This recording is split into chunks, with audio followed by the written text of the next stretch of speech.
राधे राधे मित्रों, आप सबका एक बार फिर से स्वागत है। हमारे बहुत सारे गौसेवक मित्र हैं, गौपालक हैं जो सैकड़ों तरह के गौ आधारित प्रोडक्ट बनाते हैं, बहुत श्रम करते हैं, लेकिन उनको उतनी सफलता नहीं मिल पाती जितना कि उनकी तुलना में दूसरे लोग श्रम करते हैं और वो सहजता से अपने ऐसे व्यवसाय में कामयाब हो जाते हैं। हमारे बहुत सारे गौ मित्र हैं जो कई तरह के व्यंजन बनाते हैं, गौ आधारित फिनाइल बनाते हैं, साबुन बनाते हैं,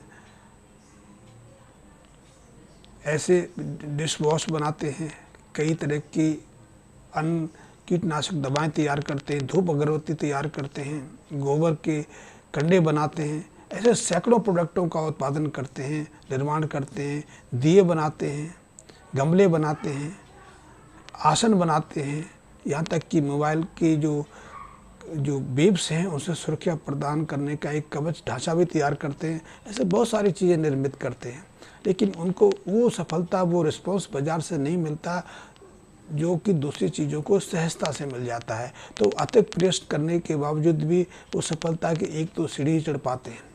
इसी तरह हमारे बहुत सारे गौमित्र हैं, गौपालक हमारे सहयोगी हैं जो गाय आधारित कई ऐसी दवाएं बनाते हैं, लेकिन उसमें भी वो पिछड़ जाते हैं कि अन्यथा भारत में दवाओं का तो बहुत बड़ा व्यापार है। भारत क्या, पूरी दुनिया में ही फार्मास्यूटिकल तो पहला उद्योग है, सबसे बड़ा इंडस्ट्री है।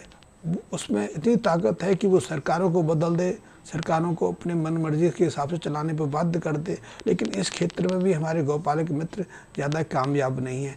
हो सकता है कुछ कमी रही हो, पर लेकिन मुझे जो लगती है वो कमी है कि हम मार्केटिंग फंडा को सही से इस्तेमाल नहीं कर पाते।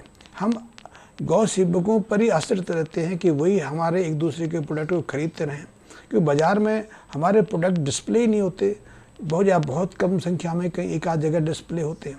इसलिए ज़्यादातर लोगों को यहाँ इनकी आवश्यकता रहती है, उनको इस चीज़ की जानकारी नहीं होती, इसलिए वो ऐसे प्रोडक्टों से वंचित रह जाते हैं। तो ऐसे सैकड़ों तरह के प्रोडक्ट हैं जो गौ आधारित पंचगव्य से निर्मित किए जाते हैं। उनमें से बहुत सारी जानकारी मैं भी देता हूँ। मैं गाय सेवा का काम पिछले 10-12 सालों से कर रहा हूँ और ये मेरा काम निःशुल्क है। वास्तव में मैं गाय का संरक्षण करना चाहता हूँ, गाय को सुरक्षित रखना चाहता हूँ, क्योंकि गाय हमारी विलुप्ति के कगार पर है।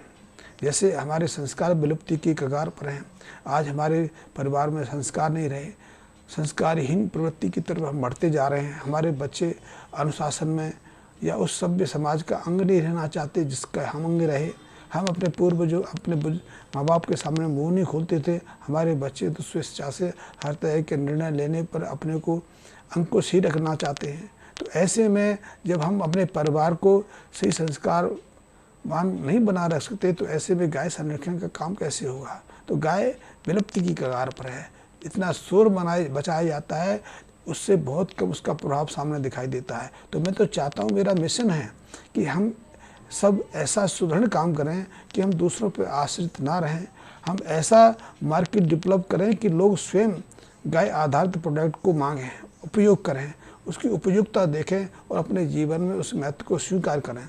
इसी के माध्यम से गाय की सुरक्षा भी हो सकती है, गाय पालन भी हो सकता है, गाय संरक्षण का काम भी हो सकता है। अन्यथा इसी तरह से गाय बिकती रहेगी, कटती रहेगी और विलुप्त होती रहेगी। तो गाय के से संबंधित ऐसे प्रोडक्ट तो हम बना ही रहे हैं, लेकिन मेरा एक और भी अनुभव है कि ऐसे 150 प्रोडक्टों की मैंने जानकारी इकट्ठी की है। आप मेरे यहाँ आके सीख सकते हैं। वैसे मैं कभी कभी कोशिश करता हूँ कि मित्रों को अपने यहाँ रखूँ और उनको निःशुल्क ऐसे गाय आधारित प्रोडक्ट बनाने की जानकारी दूँ। लेकिन मेरी जो मुख्य मकसद है, मुख्य मेरा केंद्र है जिस पर मैं फोकस रखता हूँ, वो प्रोडक्ट की जानकारी देना कम, उस प्रोडक्ट से हम कैसे सफल हों, हम उस प्रोडक्ट को कैसे पॉपुलर करें, कैसे उस प्रोडक्ट को अधिकतम हाथों तक, अधिकतम घरों तक पहुंचा सकें, ये मेरा लक्ष्य है। बिजनेस मार्केटिंग हमारा पहला टारगेट रहता है। हम चाहते हैं कि आप कुछ सीखें तो आप उसके बारे में हमें ये बताएं कि हाँ, आप उनको सफलता मिली। बनाना सफलता नहीं है, बनी हुई चीज़ें तो सहजता से मिल भी जाती हैं, लेकिन उसको बेचना कैसे है, कस्टमर कैसे डेवलप करना है, उसके लिए बाज़ार का निर्माण कैसे करना है, ये हमारा उद्देश्य है।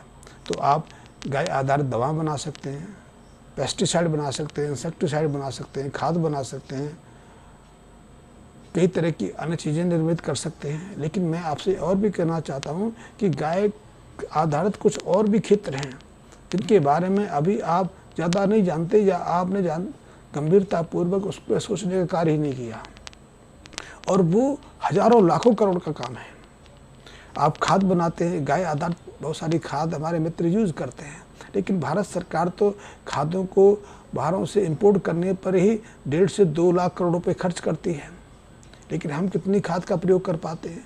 हमारे जो मित्र हैं वो गाय के गोबर से, गौमूत्र से कितनी खाद का व्यापार कर पाते हैं? उसकी तुलना में देखा जाए जो रासायनिक आधारित खाद है उसकी तुलना में तो हम 0.11% से भी कम उपयोग कर पाते हैं। इसी तरह जो इंसेक्टिसाइड है, कीटनाशक हैं, उनका भी बहुत बड़ा व्यापार है। उनके बगैर तो आज खेती की हम सोच ही नहीं सकते। खेती क्यों, हम खुद भी अपने को मक्खी मच्छर से सुरक्षित नहीं रह सकते, और इसका भी बड़ा व्यापार है। पूजा में जिस धूप बत्ती का प्रयोग होता है उसका भी बड़ा व्यापार है, लेकिन इस क्षेत्र में अभी हम जो बाज़ार में धूप बत्ती बिकती है उसका 1% भाग भी हम उसको अभी तक ग्रहण नहीं कर पाए हैं। तो ये व्यापार भी हमारे लिए थोड़ा मुश्किल होता जा रहा है। उसका कारण है, कारण पैसा नहीं है। आप सोचो कि आपका प्रोडक्ट महंगा है इसलिए लोग नहीं खरीदते, कि प्रोडक्ट में वो आधुनिकता नहीं जो लोग चाहते हैं। आपके पास सब कुछ है, आपका प्रोडक्ट ज़्यादा मूल्यवान है, ज़्यादा प्रभावशाली है, उसके अंदर एक से एक अद्भुत गुण विद्यमान है, लेकिन मार्केटिंग स्ट्रेटेजी आप सही नहीं अपनाते, इसलिए उनके सामने फेल हो जाते हैं, असफल हो जाते हैं, हम आगे नहीं बढ़ पाते। फिर एक और फील्ड है एनर्जी का, ऊर्जा पैदा करने का, विद्युत पैदा करने का, ये भी बड़ा फील्ड है। आप तो सरकार इस पर बहुत गंभीरतापूर्वक कार्य कर रही है। सरकार 500 से ज़्यादा ऐसे बड़े बायोगैस प्लांट लगाने जा रही है जिन पर करीब करीब सरकार 2.25 लाख करोड़ रुपए खर्च करेगी। ऐसे प्रोडक्ट बहुत जगह आपने देखे भी होंगे, सुने भी होंगे, अखबारों में पढ़ा होगा कि वहाँ 500 करोड़ का CNG प्लांट लगने वाला है जो गाय के गोबर पर आधारित रहेगा। तो ये सब उसी प्रोजेक्ट के अंग हैं। ऐसे प्रोजेक्ट हिमाचल में, पंजाब में दो चली गए। संगरूर के पास आपने देखा होगा, भटिंडा के पास देखा होगा, वहाँ तो 2017 के आसपास से ही ऐसे प्रोजेक्ट काम कर रहे हैं जो बायोगैस से पराली, बायोगैस पैदा करने में पराली का प्रयोग कर रहे हैं ताकि पोल्यूशन ख़त्म हो जाए, और उसका प्रयोग खाद बनाने में और बायोगैस बनाने में, CNG बनाने में और विद्युत पैदा करने में हो। तो उस क्षेत्र में भी जा सकते हैं। आजकल एक नया फील्ड है ग्रीन हाइड्रोजन का, तो ग्रीन हाइड्रोजन भी हम गाय के जो बायोगैस है उससे पैदा कर सकते हैं। लेकिन इसके अलावा एक और फील्ड है। एक फील्ड तो मैं पहले कई बार बता चुका हूँ, दूध पैदा करने का है, गाय तैयार करने का है। गाय की नस्ल सुधार करके गाय की उन्नत नस्ल आप बेच सकते हैं। वैसे गाय बेचना और खरीदना हमारे सभ्यता में नहीं रहा, लेकिन आज तो गाय बेचने के ही आगे बढ़ पा रहे हैं। तो कुछ मित्र ऐसे भी हैं जो अपनी गाय को लाखों रुपए से बेच रहे हैं। लेकिन मैं लाखों की नहीं, आपकी 80 नस्ल की गाय जो 12-15 लीटर दूध देती हो आप खरीद भी सकते हैं। तो खरीदना चाहोगे तो ऐसी आपको गाय दूसरे तीसरे ब्यांत की जो गाय है वो 25 से 35 हज़ार के आसपास मिल जाएगी जो 15 लीटर तक दूध देती है। शुद्ध देसी नस्ल होगी, आप खरीद सकते हैं और आप बेच भी सकते हैं। तो आप जो गाय खरीदते हैं उसकी बछिया को गाय बना के बेच सकते हैं। ये भी बड़ा क्षेत्र है। आप साल भर में 2-3 गाय तैयार कर लें तो आपका खर्चा निकल आता है। इसमें कोई ज़्यादा जतन करने की आवश्यकता नहीं है, क्योंकि आप दिन भर सिर्फ गाय में लगे रहें। आप गाय के दिए बेचेंगे तो आपको दिन भर परिश्रम करना पड़ेगा, बनाने में भी, बेचने में भी, सुखाने में, उसको डेकोरेट करने में। लेकिन गाय पालने में तो इतना श्रम की आवश्यकता नहीं है। आप स्वयं भोजन करते हैं तो उसके लिए आपको अलग से समय निकालने की ज़रूरत नहीं है। ऐसी ही गाय की है। गाय को समुचित आहार यदि आप उपलब्ध कराएंगे तो उसके लिए उतना ही खर्चा समय आपका जाएगा जितना कि आपको स्वयं नहाने, धोने और खाने में जाता है। तो उसके लिए कोई विशेष श्रम करने की आवश्यकता नहीं। तो वो क्षेत्र भी आप सुन सकते हैं। लेकिन एक और क्षेत्र है जो और महत्वपूर्ण है, वो महत्व है खाद्य का। हम जो स्वयं सेवन करते हैं या हमारे बच्चे सेवन करते हैं, हमारे बच्चे तो ज़्यादातर फास्ट फूड पर आधारित हैं। फास्ट फूड से उनकी मति भ्रम हो रही है, स्वास्थ्य बिगड़ रहा है, बीमारियाँ लग रही हैं, क्योंकि जो भी फास्ट फूड सेवन करते हैं उनमें कई ऐसे विषाक्त रसायन रहते हैं जो हमारे स्वास्थ्य पर प्रतिकूल असर डालते हैं। आपने अजीनोमोटो का नाम सुना होगा। ये एक ऐसा प्रोडक्ट है जो हमें हमारे मन, हमारे सोचने, हमारे विचारने की प्रवृत्ति को बदल देता है। इसको आपने पढ़ा भी होगा, मोनोसोडियम ग्लूकोमेटा। ये ऐसा रसायन है जो हमारे सोचने विचारने की प्रवृत्ति को बदल देता है। हमें उत्तेजित करता है, क्रोधित कर देता है, छोटी छोटी बात पर उत्तेजना देने लगता है। और ऐसे प्रिजर्वेटिव के नाम से, स्वास्थ्य पैदा करने के नाम से, आकर्षण रंग भरने के काम से, तैयार करने के नाम से ऐसे करीब 2500 से ज़्यादा केमिकल हम अपने खाद्य पदार्थों में मिलाते हैं। वो सब विषाक्त हैं, उनमें कैंसर जैसे असर हैं, वो एक से एक जीर्ण व्याधियाँ हमें देते हैं। तो ऐसे यदि चीज़ों से बचाना है अपने को और अपने बच्चों को, अपनी संतति को, तो इसके लिए भी गाय माता हमारा एक अच्छा साथ दे सकती है। गाय के पंचगव्यों के प्रयोग से हम ऐसी खाद्य वस्तुएं तैयार करके अपने बच्चों को सेवन करा सकते हैं। और यदि मार्केटिंग करना चाहें, व्यापार के क्षेत्र में जाना चाहें, तो हमारे पास ये क्षेत्र भी बहुत एक विस्तृत रूप से तैयार है। आपको जानकर आश्चर्य होगा कि हमारे देश में अकेले जो ब्रेड, सुबह सुबह जो ब्रेड हमारे घरों में पहुंचती है, इसको बासी खाना बोलते हैं। पश्चिमी जगत में तो ये बासी और एक ना खाने वाला भोज माना जाता था। आज हमारे घरों की आवश्यक चीज़ बन गई है। हर घर में प्रातःकाल एक आध पैकेट ब्रेड का आता ही आता है। ब्रेड भी 40 रुपये की बिकती है। तो इस हिसाब से देखा जाए तो भारत में सिर्फ ब्रेड का बिजनेस ही 2 लाख करोड़ से ज़्यादा का है। और ऐसे ब्रेड में कई ऐसे रसायन रहते हैं, प्रिजर्वेटिव के नाम से सोडियम बेंजोनेट जैसे रसायन डाले जाते हैं, जो कई तरह की हमारे शरीर पर बुरा असर डालते हैं, कई तरह की बीमारियों को जन्म देते हैं। और इसीलिए बीमारियां बढ़ रही हैं। हम उसको स्वादपूर्वक खाते हैं। हम मक्खन लगा के खाएंगे, तल के खाएंगे, भून के खाएंगे, ब्रेड बना के खाएंगे, सैंडविच बना के खाएंगे, बहुत कुछ तरीके से उसका प्रयोग करेंगे।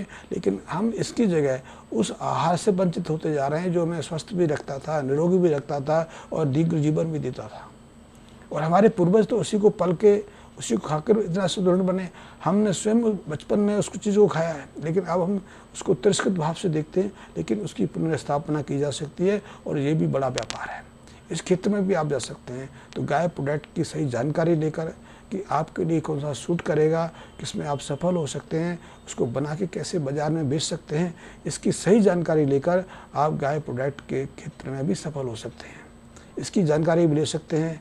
अब निकट भविष्य में मेरा विचार बन रहा है कि जुलाई में गुरु पूर्णिमा के बाद एक कैंप लगाया जाए। आपकी इच्छा हो तो शामिल हो सकते हैं, जान सकते हैं। मेरे कैंप निःशुल्क होते हैं, आप जानकारी ले सकते हैं। इस संबंध में भी डिस्क्रिप्शन में थोड़ी बहुत जानकारी है, वहाँ से आप अधिक जानकारी ले सकते हैं। धन्यवाद मित्रों।